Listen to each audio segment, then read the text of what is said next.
siku mje mvunje mlango. Ndugu yangu. Naam.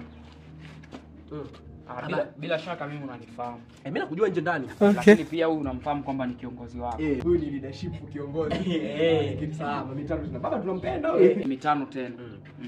Nadhani swala letu lile bwana mimi nimekufuatilia. Shukrani. Nimekufuatilia, nimefanya nini? Nimechoka. Sasa nimemfuata kiongozi hapa na makubaliano yetu na kiongozi kwamba sisi chochote kwa tulipofikia lile deni letu tunakipokea kwa sababu tukufuatilia tena chochote. Mwenyekiti chochote.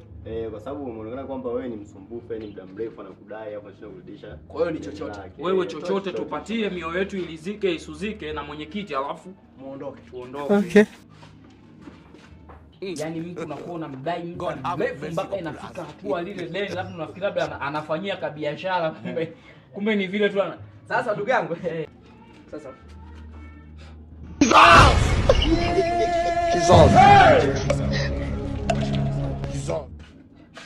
niwawashe kabisa. Simesema chochote lakini au chochote toi. Ndugu yangu. Basi mimi nashukuru sana. Yaani kilichonifurahisha mimi ni kwamba umeamua chochote. Kwa hiyo nini limeisha kipumbavu. Bwana ndugu yangu, nashukuru. Mwenyekiti, shukrani sana. Allah.